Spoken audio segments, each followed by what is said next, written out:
அதே போல் எனக்கு முன்னால் உரையாற்றிய அன்பு தம்பி இளம் பேச்சாளர் பா பிரசாந்த், அவர் பேச்சு பார்த்தீங்கன்னா இந்த கிறிஸ்துவ கூட்டங்களில் போதகர்கள் பேசுவாங்க பார்த்தீங்களா, அந்த ஸ்டைலே இருந்துச்சு. ஆண்டவராகி இயேசுவினுடைய நாமத்தினாலே அந்த ஸ்டைலு அடே அப்பா. அன்பார்ந்த பெரியோர்களே, இந்த கூட்டத்திற்கு என்னை எதற்காக பேச அழைத்திருக்கிறீர்கள்? அந்த ஸ்டைல் ஒவ்வொருத்தருக்கும் ஒரு யூனிக் ஸ்டைல் இருக்கும். அது மாதிரி தம்பி பிரசாந்த் ரொம்ப ரொம்ப அழகாக பேசினார். அவர் கொண்டு வந்த பேப்பரை மடக்கி வச்சுட்டு பேசினார் பார்த்தீங்களா, இதுதான் திராவிட முன்னேற்ற கழகத்தினுடைய வெற்றி. பேப்பர் பார்த்து பேசுகிற கட்சி தலைவர்களெல்லாம் நம்ம பார்த்துருக்கான். பேப்பரை பார்த்து தலைவைக்கிட்டு இருப்பாங்க, அதாவது மும்மொழி கொள்கை அது என்னன்னா அப்படின்ட்டு அது எதையாவது சொல்லி தொலையா அப்படின்னு கீழே இருக்க ஆளுகள்லாம் கடுப்பாகிற மாதிரி பேப்பரை பெறற்ற கட்சி தலைவர்களை பார்த்துருக்கான். நம்ம எதிர்கட்சி தலைவரே எம்ஜிஆருடைய நூற்றாண்டு விழாவில் எம்ஜிஆருடைய பாட்டை 15 பேப்பரை தேடினார். கண்ணகி நகரில் பேசினார் சென்னையில்.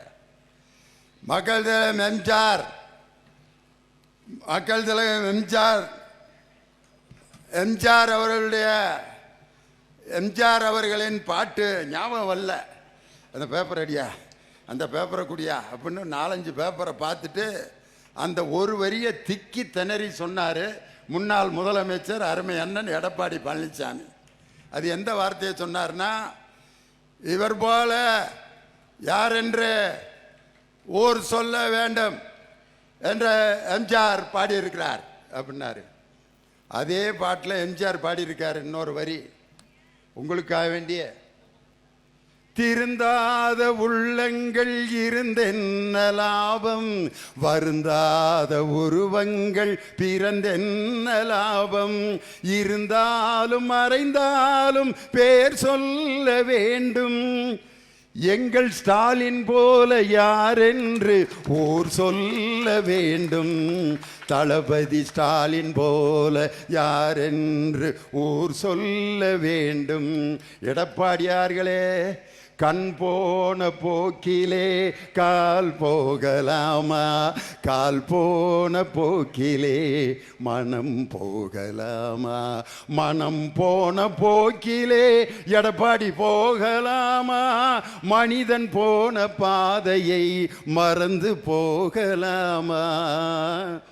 ஏன் வந்தோன்னே எம்ஜிஆர் பாட்டு பாடினேன் தெரியுமா? இந்த ஒருத்தர் நமக்கு சால்வை போட்டார். அவர் ஒரு தொப்பி வச்சுருந்தார் பார்த்தீங்களா, அவரால் தான் இப்போ எனக்கு இந்த எம்ஜிஆர் பாட்டே ஞாபகம் வந்துச்சு. இல்லாட்டி அந்த சப்ஜெக்டே தொட்டிருக்க மாட்டேன். இப்போ அவர் தொப்பி போட்டிருக்காரு. அவர் எம்ஜிஆர். இன்னைக்கு எடப்பாடி பழனிசாமி அவர்களுக்கு எம்ஜிஆர் தொப்பி போட்டு கூலிங் கிளாஸ் போட்டு போஸ்ட் அடித்து ஒட்டியிருக்கான். அதிமுக காரங்களே, ஏனே உனக்கு இது வேண்டாத வேலை.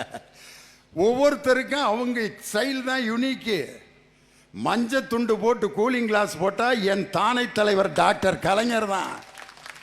அதே மாதிரி அந்த ஒரு வார்த்தைக்கு சொந்தக்காரர் என் தலைவர் தான். உலகத்தையே சொக்க வைத்த அந்த வார்த்தை, என் உயிரினும் மேலான அன்பு உடன்பிறப்புகளே. இப்போ நான் மிமிக்ரி பண்ணுறேன், இதுக்கே இவ்வளவு கைதட்டுனா என் தலைவன் சொல்கிறப்ப எத்தனை கோடிக்கணக்கான ரசிகர்கள் கைதட்டி இருப்பார்கள். அது தலைவர் ஸ்டைல்.